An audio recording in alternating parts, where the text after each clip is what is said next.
ایک صحابی تھے جوان 12-14 سال عمر, عشق لگا سی کھیڑا کھیڑ دی میں. 12-14 سال عمر تو ہر وقت حضور کے پاس رہتے تھے. صحابہ کہتے ہیں ہم نے سوچا ہر وقت ہی رہتا ہے.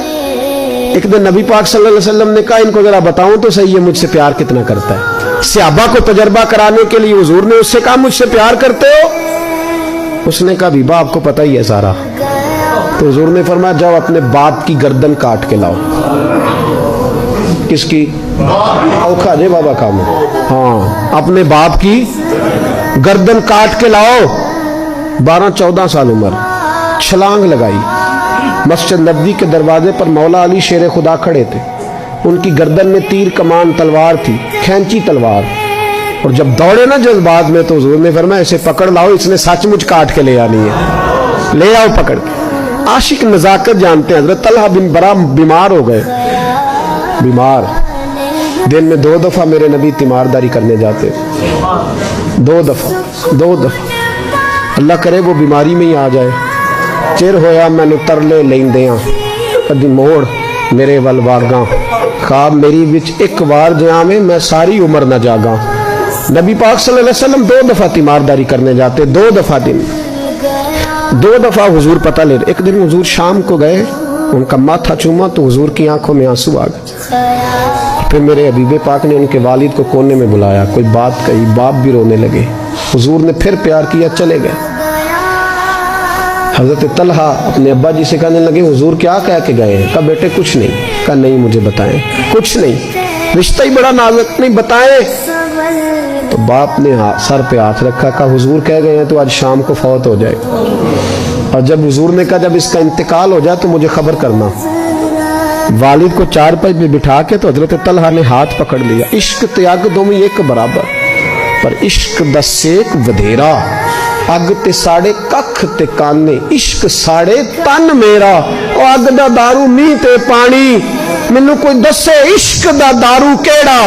بلے شاہ اتھے کچھ نہیں بچدا جتھے عشق ہوراں دا ڈیرا.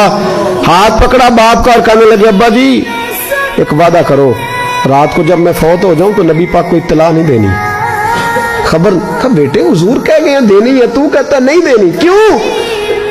عاشق نزاکت جانتے ہیں. اگرچہ 12-14 سال عمر تھی پر عشق پکا تھا نا, نزاکت سمجھتے تھے. کہنے لگے ابا جی جن گلیوں سے حضور نے گزر کے آنا ہے وہ یہودیوں کی گلیاں ہیں.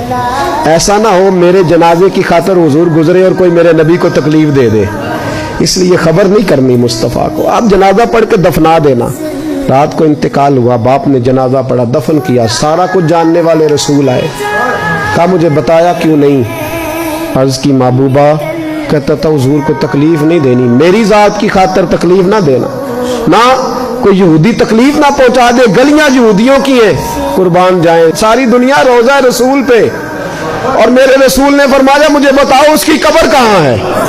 ساری دنیا روضہ رسول پہ, اور نبی پاک اس غلام کی قبر پہ کھڑے آنسو بہہ رہے ہیں. صحابہ کہتے ہیں ہر قبر پہ دعا یہ ہوتی تھی یا اللہ قبر کشادہ کر دے, یا اللہ اس کا حساب آسان کر دے. یہاں دعا بھی انوکھی, اس کے لیے دعا بھی انوکھی, رشتہ ہی بڑا نازک ہے. میرے نبی پاک نے دعا بڑی انوکھی فرمائی. کہا اے اللہ جب میرے طلحہ کی تیرے ساتھ ملاقات ہو تو ذرا اس سے مسکرا کے ملنا, وہ تیری شان کے لائق ہے, ذرا اس سے مسکرا کے ملنا. کہتے وجد ہو گیا طاری, اس لیے کہ جو رشتہ نبی کا امتی سے ہے اور امت کا رسول سے ہے اس کی نزاکت کو صرف غلام جان سکتے. غلام جان. میں نے پچھلے جمعے بھی کہا تھا, وہ جو ایک شخص کہنے لگے آپ بتیاں لگاتے ہیں, جھنڈیاں لگاتے ہیں. میں نے کہا بس نہیں چلتا, ہم تو تارے بھی لگا دیں, ہمیں ہمارا پتہ ہی نہیں. میرا دل کرتا ہے گلی گلی پھروں اور یہ نعرہ لگاؤں جان ہے عشق مصطفیٰ, روز فضو کرے خدا, جس کو ہو درد کا مزہ وہ نازے دوا اٹھائے کیوں, اور پھر کے گلی گلی تباہ ٹھوکریں سب کی کھائے کیوں. اگر دل کو یہ عقل دے خدا تو تیری گلی سے جائیں کیوں.